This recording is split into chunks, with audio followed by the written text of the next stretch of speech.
Começa agora mais um programa Tangente. Oferecimento.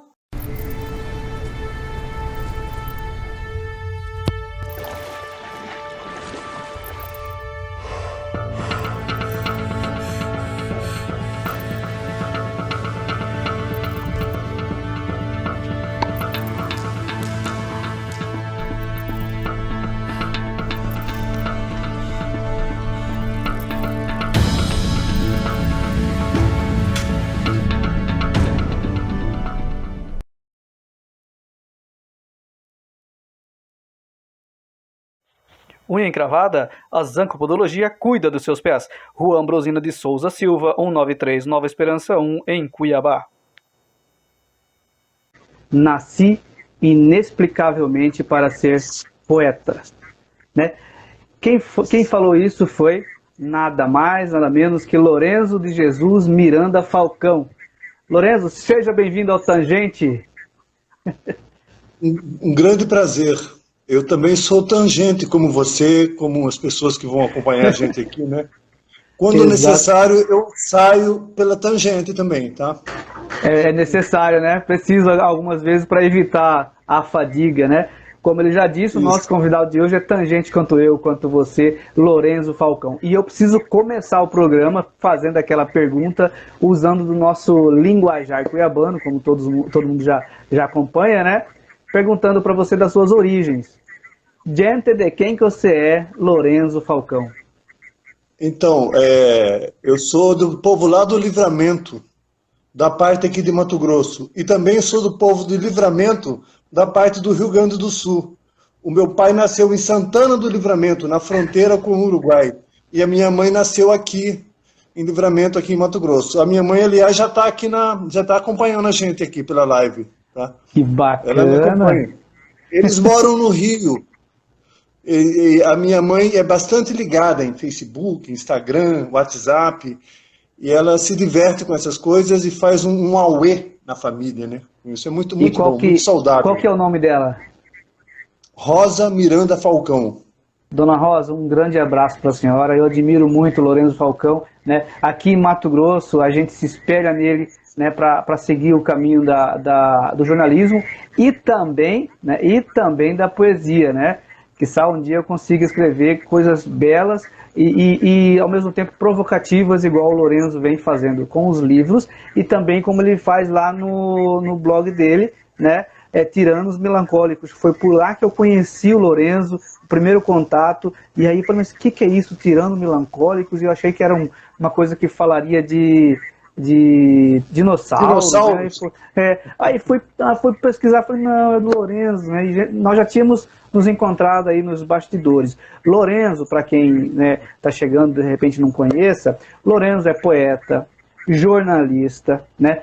Produtor cultural, entendeu? Ele tem de produtor cultural porque ele realiza e também fomenta aí a cena da cultura mato-grossense, realizando eventos e promovendo e também fomentando, né, Lorenzo? Eu também tenho uma experiência muito vasta, né? Eu atuo nas artes desde dos 18 anos, 17 anos, quando eu comecei escrevendo poesias e crônicas. E antes de virar jornalista, né, porque eu não estudei aqui, não tinha curso, mas quem sabia escrever era contratado pelos jornais, era tão bom naquela época, porque o mercado era muito bom. Hoje o mercado não comporta um grande número de jornalistas, mas continua sendo bom escrever, ser responsável por aquilo que escreve, colaborar para levar informação real para as pessoas. Tudo isso é muito digno. Eu acho que o jornalista deveria fazer juramentos, sabe, e de fidelidade, né? Questões sociais e tal, mas eu já estou indo para esse lado, assim, eu fico muito eufórico. Assim. Mas faz parte. Na verdade, eu tenho experiência com... em 2005 comecei a cantar em corais, nunca mais parei. Hoje eu estou em 3 corais. Cantor sabe? Também, Lorenzo? Cantor de coral. Eu trabalho em cinema, às vezes me chamam para fazer uma ou outra pontinha, já trabalhei em teatro também. Mas a gente precisa, chega uma hora na vida da gente que a gente tem que baixar o fátio, sabe? Ficar centralizado mais em uma coisa, porque senão você se perde naquele turbilhão. Ainda mais eu sendo jornalista cultural, eu tenho contato com a maior parte dos artistas aqui, são quase 40 anos atuando, e me dou bem com todos. Então, estou sempre sendo chamado para participar disso, daquilo e tal. E sempre que possível eu vou, mas eu tenho ficado um pouco mais recluso, até pela questão da pandemia, né? Tenho ficado muito mais em casa e acabou que esses 2 anos estão sendo um período muito fértil para mim na poesia. Agora estou até um pouco desgastado já de tanto escrever poesia, não estou querendo escrever mais nada, eu quero assistir futebol pela televisão, quero viajar. Quero ir tomar banho em Chapada, quero viajar para o mar, sabe? Dar uma desopilada. Desopilada, isso. Desopilar o fígado, né? É isso, né?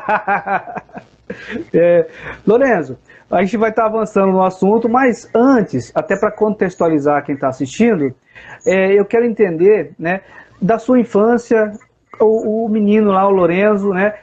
Onde que foi essa sua infância? Nos conta o que você, né, testemunhava quando você era criança, qual que era o seu ambiente, até para a gente entender o que coadunou o atual Lorenzo Falcão. Então, eu sempre tive assim, entre o Rio de Janeiro, né, a princípio Niterói, que é a cidade onde eu nasci, e Cuiabá, né? Meu pai, engenheiro, veio trabalhar aqui com estradas, assim, era engenheiro de estradas, e conheceu minha mãe, eles se casaram e mudaram de imediato para Niterói. Logo em seguida, eu nasci. Niterói, quem nasce em Niterói é Papa Goiaba, ou Fluminense também. Papa Goiaba. Mas só que aí, todas as férias, eu vinha de Niterói e ficava num sítio perto do Livramento, que era o sítio dos meus avós maternos, né? E criado naquele ambiente, assim, em torno do sítio haviam muitas famílias que moravam, né, que dependiam do sítio, e o sítio também dependia delas, era um comércio que tinha, né? Sim. E a gente via, assim, as pessoas pobres, mas não havia essa miséria que a gente vê hoje em dia. Todo mundo interagia socialmente. Eu fui criado nesse cerrado, cara, sabe? Sim. Pescando lambari, corguinho, montando em bezerro, aprendendo a mexer com cavalo, com boi. Na época era cultural matar passarinho, eu fazia muito isso, mas isso é um karma que eu carrego. Até por isso, eu sou falcão, né? No bairro onde eu moro é Recanto dos Pássaros. Entendi. Eu tenho dívida a acertar os passarinhos. Então foi essa infância forte aqui no meio rural, aqui na zona rural, na ambiência bucólica.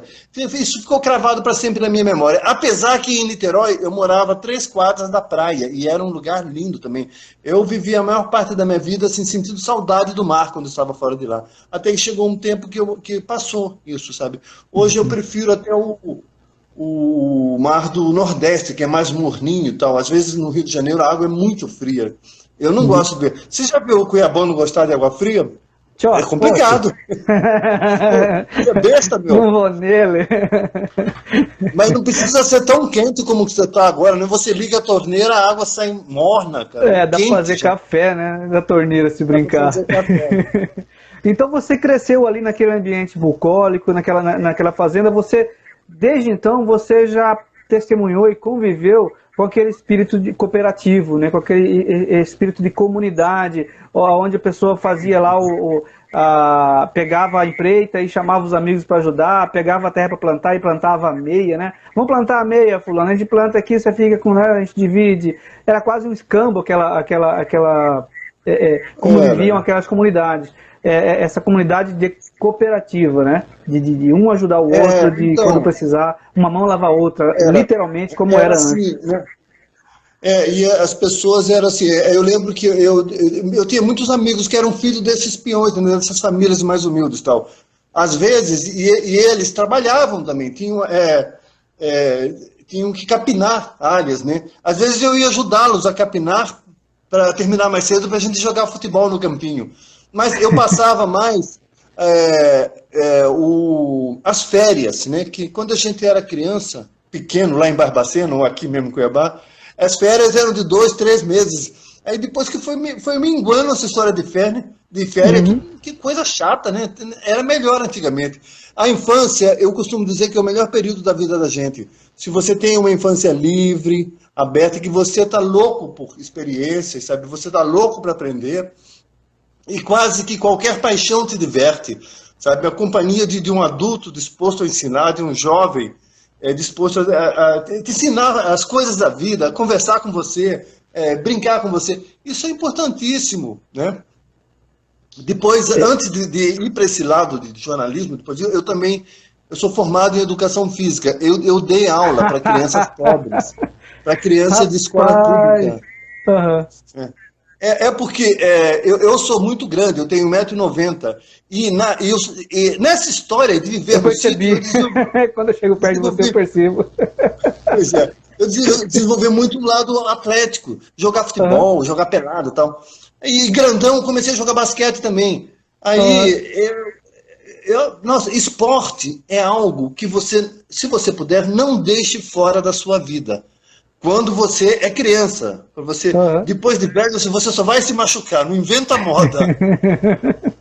Aí já é treilar com coisa que não deve, né?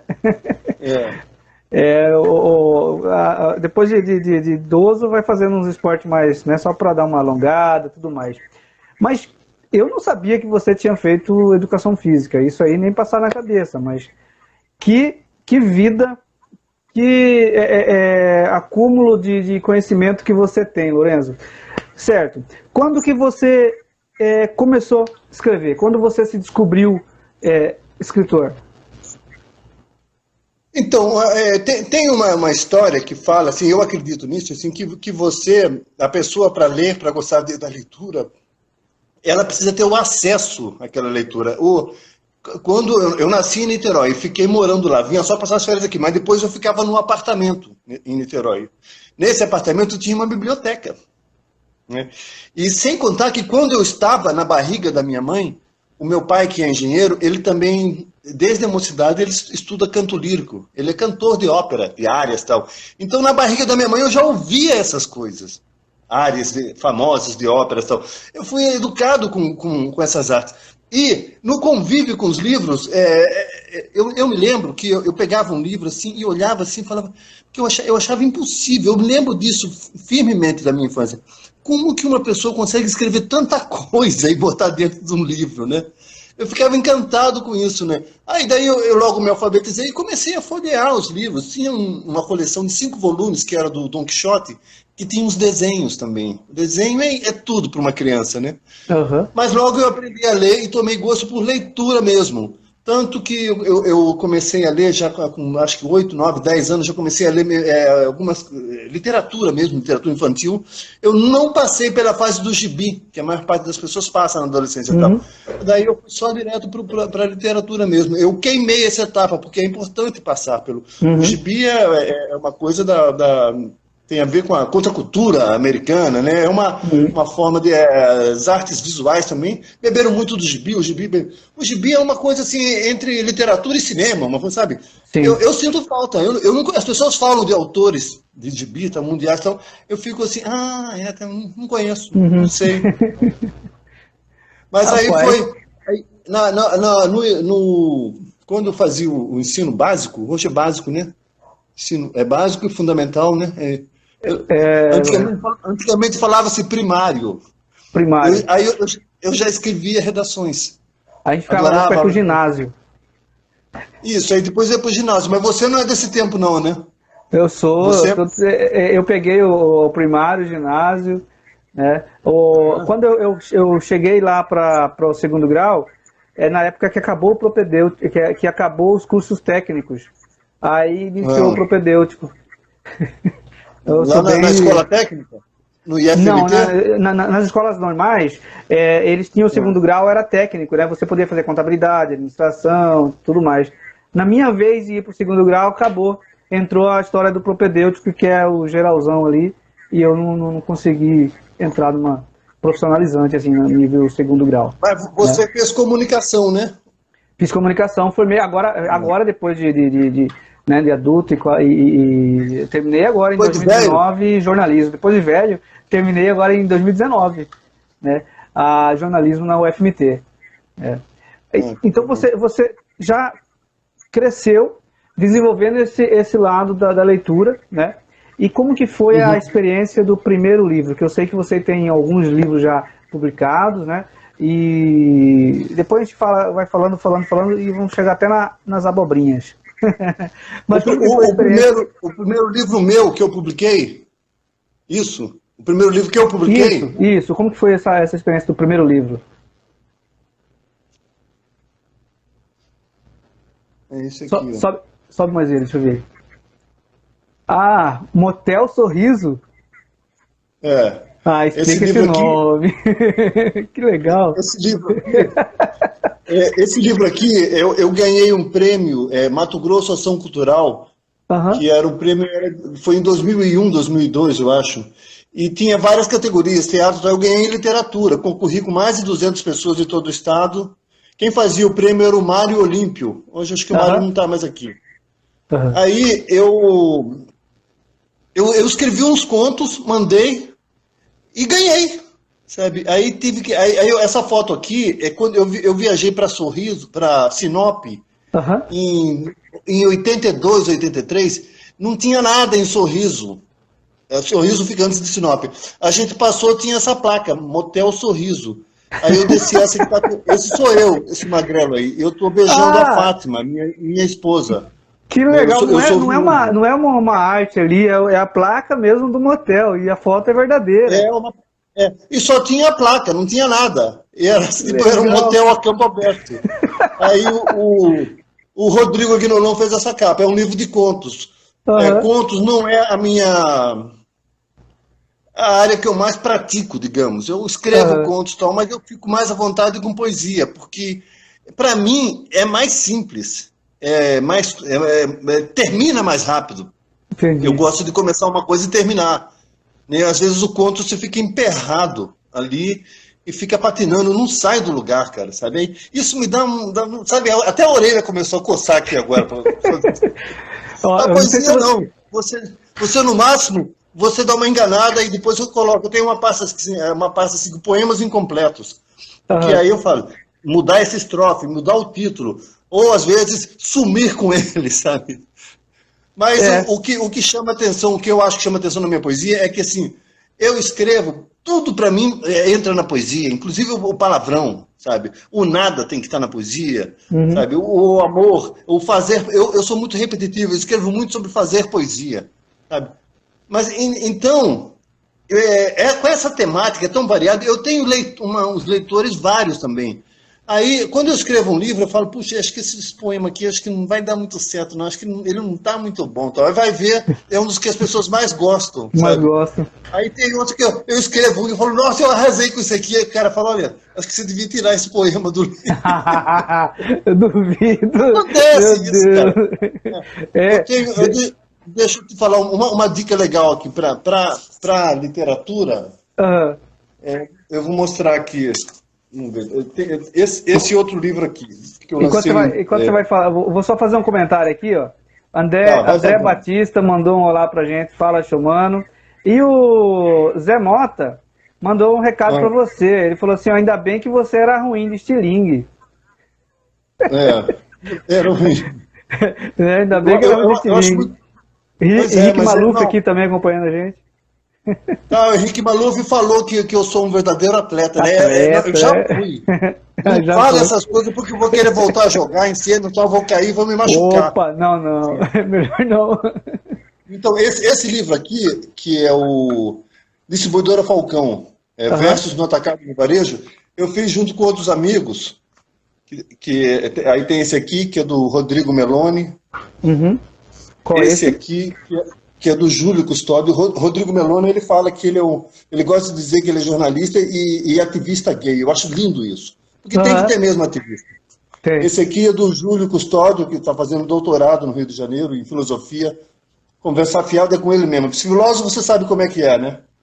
É bom. E esse aqui é do Danilo Foquessato, sabe? Que ele fez direito, fez computação também. É servidor da universidade. É lá onde uma porta jamais parou de bater. Então, esses livros foram feitos através do selo Arcada, que não é um selo, é uma editora, são autopublicações. Nós 4 nos reunimos e um lê o livro do outro, dá pitaco, mete o pau, fala bem, fala isso aqui, e a gente faz um trabalho editorial de nós 4. É demorado pra caralho, o processo é lento, mas a possibilidade de sair um livro bom, porque além de você e mais 3 pessoas estarem envolvidas, é muito maior, cara. É muito maior. Você tem uma opinião plural ali. Você Sim. Só não pode ser daquelas pessoas de mais egóica, sabe? Você sabe tudo. Não, cara. Porque literatura também, eu gosto sempre de dizer, é uma atividade muito solitária, sabe? Você está sempre sozinho, você precisa da solidão para escrever, né? A Clarice Lispector falava assim, que a solidão é o mais precioso de todos os bens. Ela é intransferível, né? Então, cara, aí você escreve o livro na solidão. Nesse caso do Arcada, a gente faz as coisas juntos, faz reuniões e tal. Cada reunião é uma farra também, né? Isso é importante. Mas, mas aí você lança o livro, o leitor vai ler, mas você continua sozinho, sabe? Entendi. É diferente do teatro, sabe? Do cinema, que mesmo que você não esteja presente, a sua imagem está ali, e tem muitas pessoas assistindo. E o que dizer da música, cara? Que é uma arte maravilhosa, que entra pelos poros da gente. Há uma interação muito grande. A literatura é uma coisa mais... Ela é mais dolorosa. É complicado ser escritor. Você sente muita falta das pessoas estarem ali. Eu entendi. Quando você falou, fez analogia com o teatro, que é a área que eu atuo, que a gente... E aí também agora, pensando um pouco no jornalista, tanto o jornalista quanto o escritor vive essa solidão, né?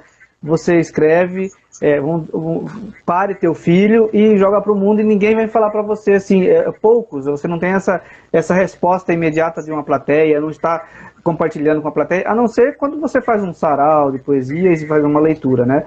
Mas o livro é individual, né? Cada um vai ler na solidão do seu quarto também. E não tem aquela coisa da plateia aplaudindo na hora, dando feedback ali ao vivo, né? Se bem que, com as novas tecnologias, você tem... É possível. A única vantagem é que se a pessoa não gostar, você não vai ver a cara dela que não gostou, né?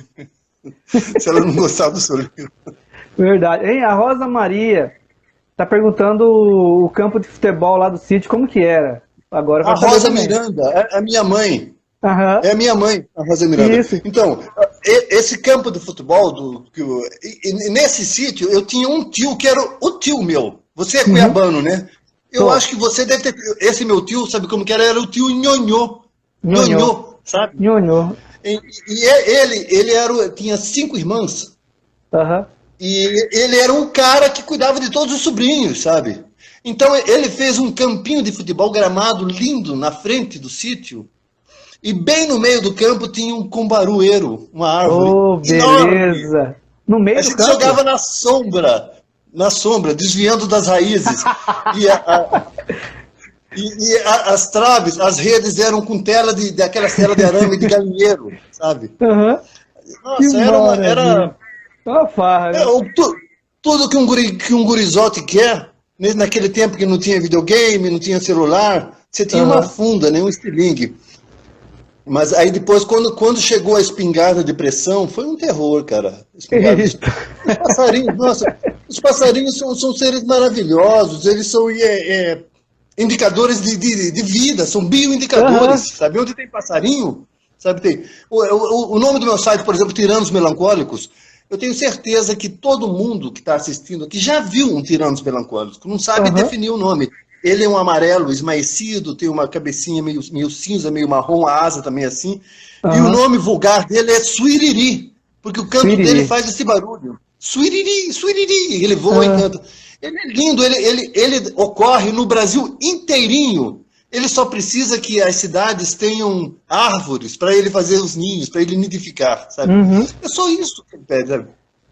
Mas essa questão esse cargo que você falou aí que você tem com os passarinhos, eu acho que a nossa geração, nós não estávamos ainda evoluídos para entender, porque na verdade aquela coisa que a gente praticava antes era quase que uma forma de sobrevivência. Você às vezes você não fazia só para uma malvadeza, você fazia para alimentação às vezes. E aí porque nós estávamos saindo daquela vivência, daquela situação. E hoje não, peraí, matar passarinho não, vou comprar carne, vou comer, vou virar vegetariano, mas matar passarinho não. Eu acho que faz parte da evolução, né? A nossa evolução. A gente faz, o homem continua fazendo muitas coisas erradas, né? Mas a sorte é que ele não para de aprender, né?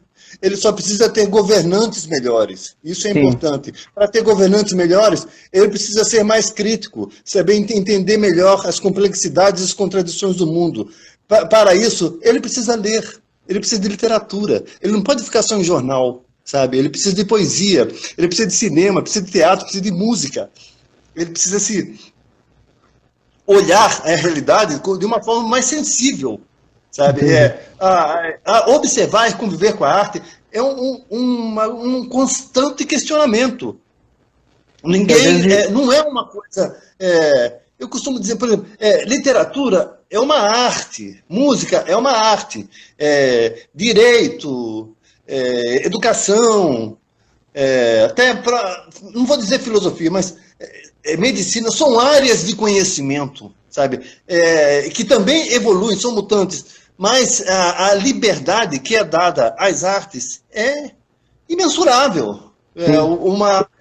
A Susan Sontag, uma autora norte-americana, ela falava, literatura é liberdade, sabe? Eu adoro isso, sabe? Então você tem que ser completamente livre quando você vai criar, sabe? Mas você tem que ter o músico, o artista plástico, sabe? Você não pode ser só intuitivo, você tem que adquirir conhecimentos também em torno daquilo que você pratica, né? O humorista e o artista, hoje está...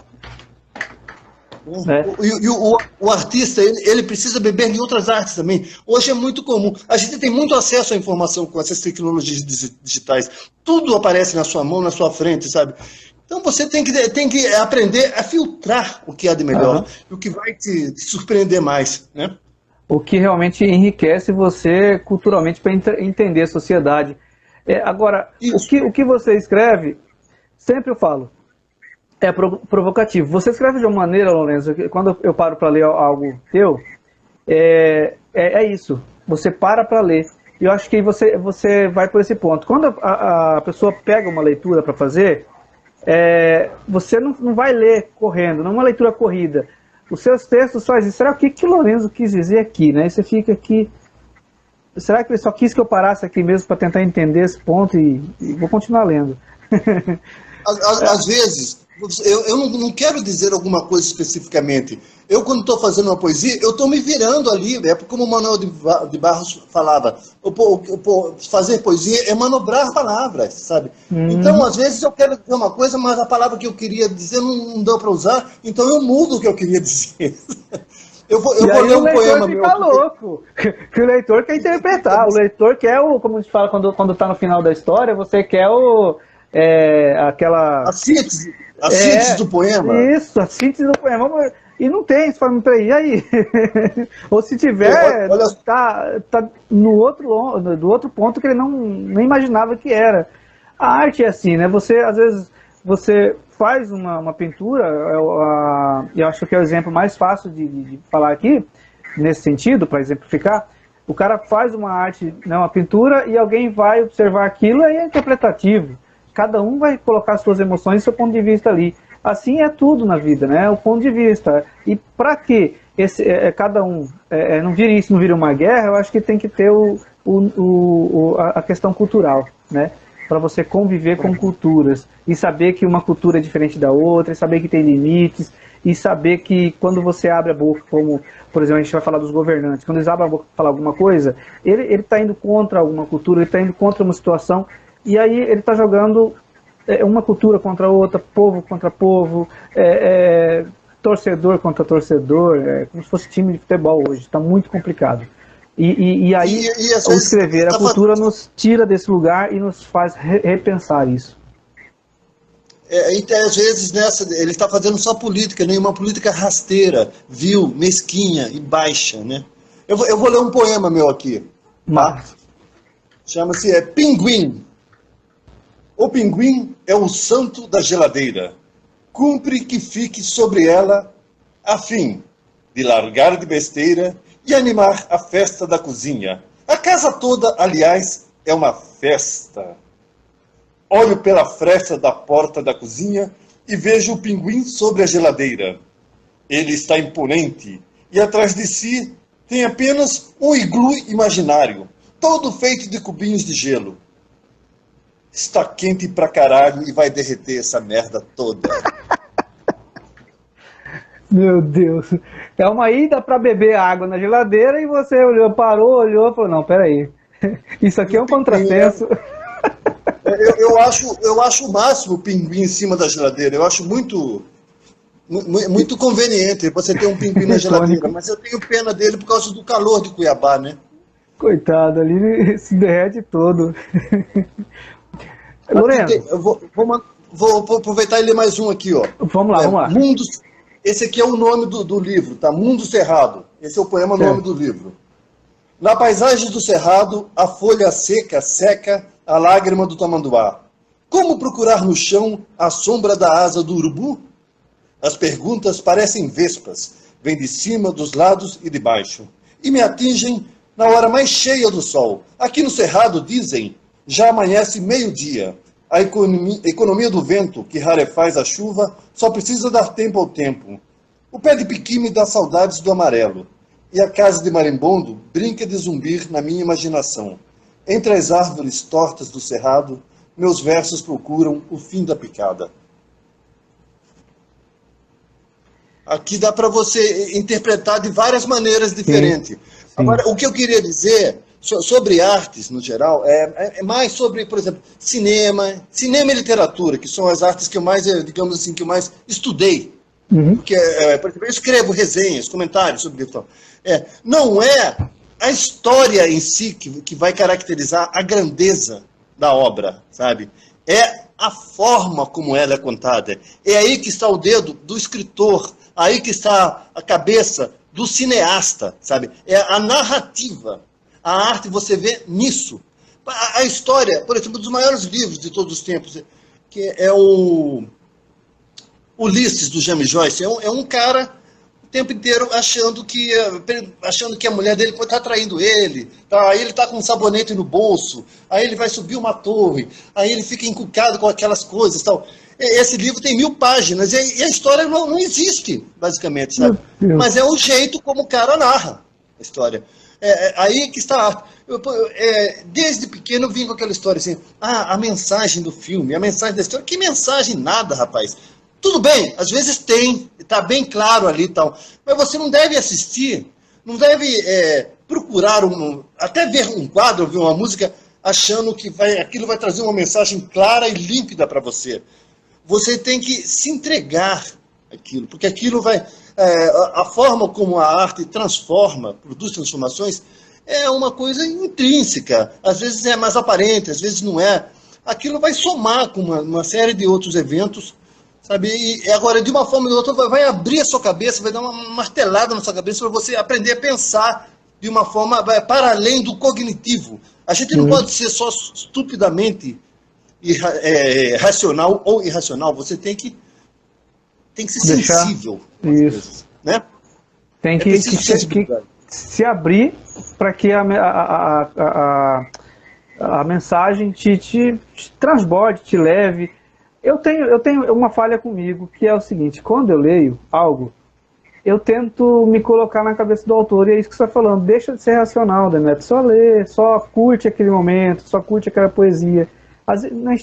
Eu tenho essa mania, na verdade. Eu estou lendo uma coisa e falo, onde que o Lourenço estava ali, que ele escreveu. Mas porque eu acho que é uma questão do teatro também, né? Que a gente quer interpretar o cara. Né? Eu quero criar um perfil dele. E esse perfil fica na minha cabeça. E eu acho que o interessante é isso que você falou. Ler e se deixar levar pela poesia, pela arte. Né? Que aí você vai conhecer outros caminhos que você não iria racionalmente. Você não é, a arte não é uma coisa pré-fabricada, às vezes. Ela é feita para as pessoas, mas a maneira como vai tocar cada um, ela pode ser muito diferente, sabe? Porque também depende, assim, você vai ler um livro, você vai ver um filme, você vai num show, vai ver um quadro, como que está seu estado de espírito naquela hora? Isso também vai influenciar, sabe? O ser humano não é uma coisa simples, né? Embora a gente tenda a viver roboticamente, estabelecer rotinas, fazer aquilo diariamente e tal, e se aquilo não for feito, aquilo pode, esse não fazer pode trazer uma série de problemas, a gente não nasceu para fazer todo dia a mesma coisa, né? Sim. Enfrentar a vida requer jogo de cintura, maninho, né? Não é fácil. Deixa eu te perguntar, quantos livros você tem inscritos, Lorenzo? Quantos que você... Então, tem uns que você colaborou, né? Tem outros que você fez em grupo. No total, quantas obras são? Que tem lá só... Então, individual, eu tenho 5 livros. Estou indo para o 6º, que é o... Eu vou lançar, no final desse ano, no ano que vem, um livro chamado Lorde Bosta, que é um livro de poesia. É um nome bem provocativo. Com certeza. Lorde Bosta. Mas por quê? Quando eu era adolescente, eu já era um pouco metido, assim, sempre fui intelectual, sabia as coisas e tal. E o meu irmão, um dia, brincando comigo, falou assim, poxa, você está parecendo um lorde. Eu falei, um lorde bosta? Ele falou, um lorde bosta. Aquilo ficou na minha cabeça. Aí eu fiz um poema com esse nome, e o livro vai se chamar Lorde Bosta. Mas eu tenho... Então, esse vai ser o 5º livro de poesia meu. Aí eu tenho o Motel Sorriso, que é de contos. Eu tenho um outro de contos que eu não achei aqui, que se chama Duplex. Que foi um concurso interno de contos. Que eu e a minha esposa... Será que a dona Rosa sabia do Lorde Bosta? Sabia. Eu não sei se ela tá rindo, acho que ela aprova, né? Não sei se meu pai vai gostar muito. É estranho, né? Olha lá, e agora vamos ao livro Lorde Bosta. Lorenzo lança Lorde Bosta. Já viu as manchetes? Pô, vai ficar estranho, né? Em inglês, então... Mas eu não posso recuar. Não gostou. Não posso trocar de título agora. A Neila não gostou do nome. Quem? A Neila não gostou. Pois a Neila é minha prima também. A Neila é minha prima e eu lembro dela desde a época que eu morava lá no sítio, perto do Livramento. O pai dela o avô dela era irmão do meu avô. Entendi. A Neila Botelho, para mim. Mas eu não posso mudar o nome, Neila, sinto muito, vai ser Lorde Bosta mesmo. Vai dar merda, mas tudo bem, é Lorde Bosta. Então, esse você pensa em lançar o ano que vem? Depende, porque então, esse processo de edição coletiva, você recebe os pitacos dos amigos, você muda. Aí você acrescenta outras coisas, aí vai de novo para olhar, sabe? Fica uma... Entendi. Desculpa, fica uma punheta só. Vai e volta, vai e volta. E aí mas demora para finalizar. Entendi. Aí a gente faz toda uma criação coletiva também com as capas, sabe? Esse aqui, os ícones vão ser insetos, animais, sabe? Porque sai com uma cara de coleção, entendeu? Os livros saem, eles têm uma identidade visual. E agora, recente, eu acho que você lançou um livro, Abobrinhas, que eu acompanhei um barulho pela rede social. Eu queria muito ver esse livro, quero ler ele também. Esse aqui, Abobrinha. Me conta um pouquinho desse livro antes da gente finalizar a live. Eu vou ler aqui uma poesia dele. Maravilha, melhor ainda. Chama Agradecimento. Sabe quando a gente passa algumas horas debruçado nas lides finais de um novo livro de poesia? Quando termina, já nascem prontinhos versos inéditos. É o resultado da tarefa. Sofro de coisas intermináveis para fazer na vida, e eu quero mais. Obrigado por ler meus versos. Rapaz, esse aqui é mais filosófico, chama Caminho das Pedras. Esse está disponível para adquirir como, Lorenzo? Então, pode entrar em contato comigo. Certo. Tá? Eu tenho o meu site, o Tiranos Melancólicos, tenho o meu e-mail, tenho no Instagram também. No Instagram eu sou @tiranosmelancólicos. Tal. Certo. Deixa eu ler isso aqui rapidinho. Caminho das Pedras. Sou capaz de apagar um poema quase inteiro só por causa daquela palavra que não caiu bem.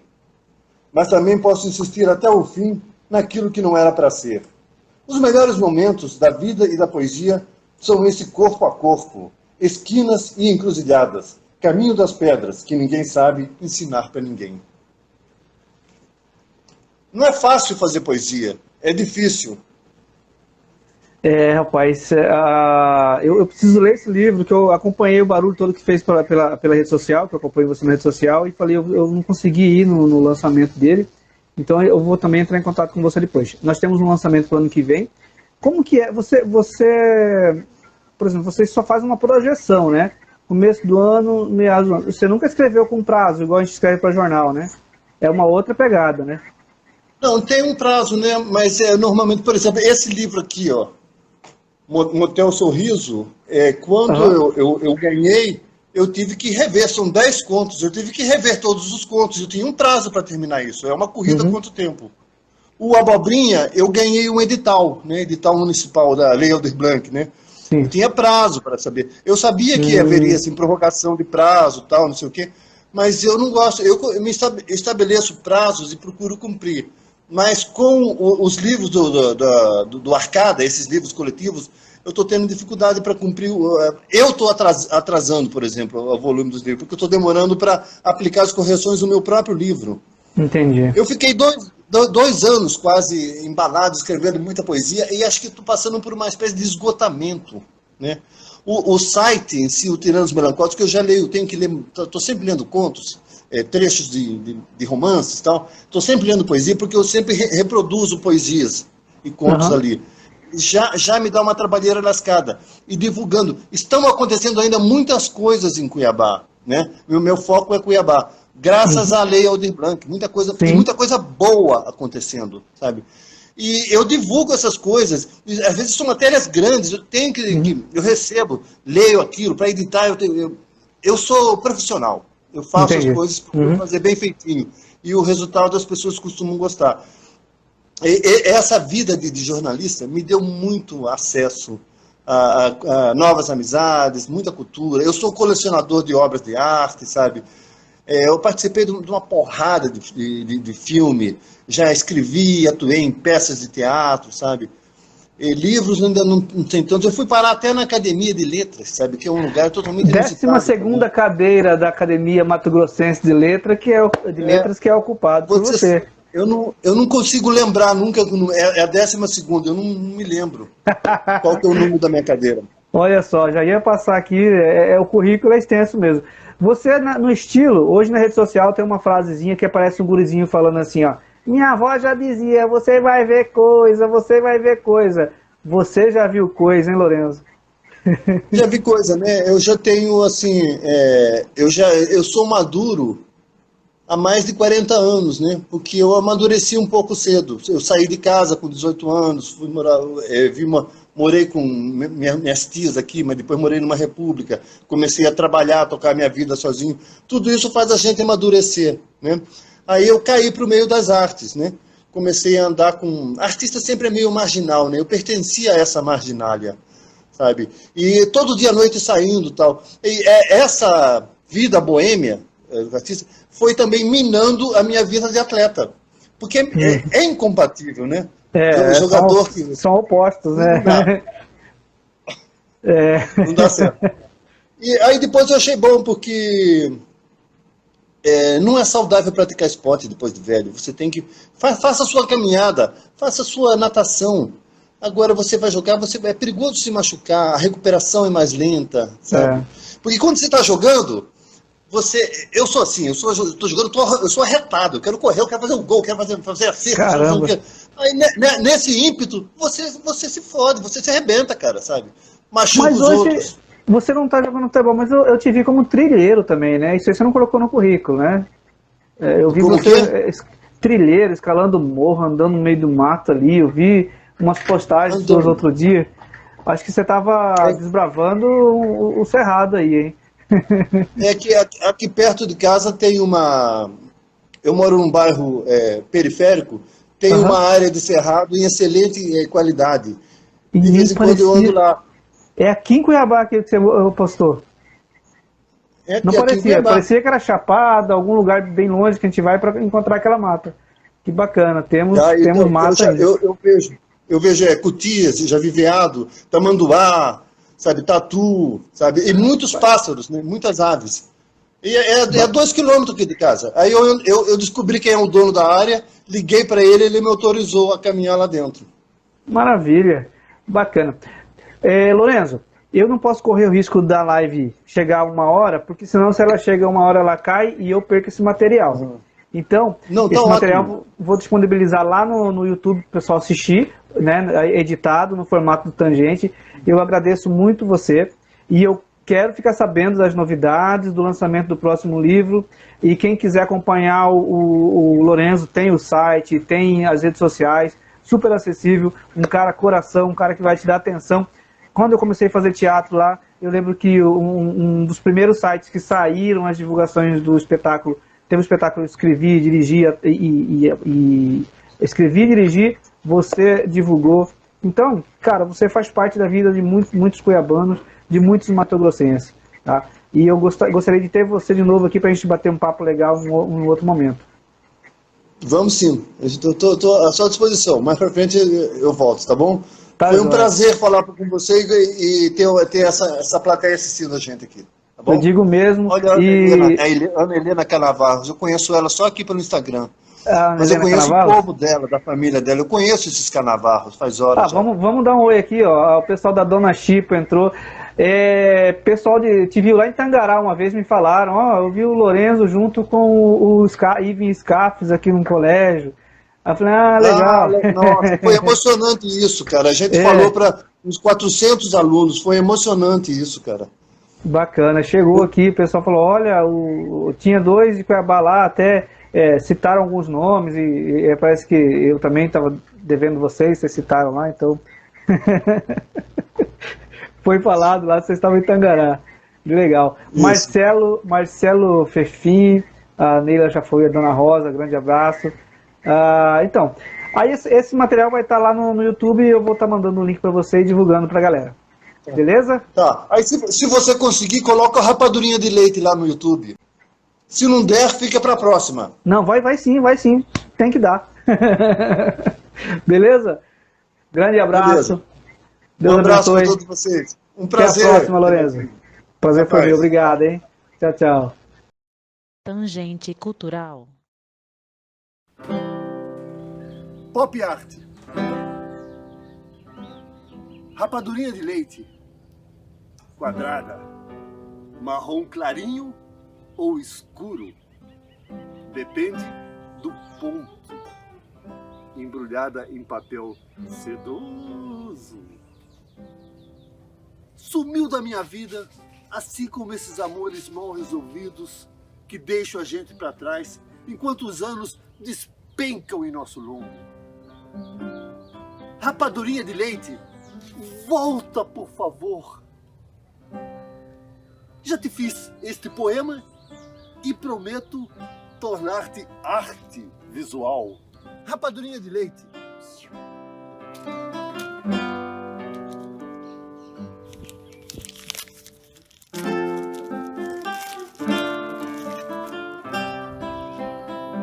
Objeto kit na minha imaginação.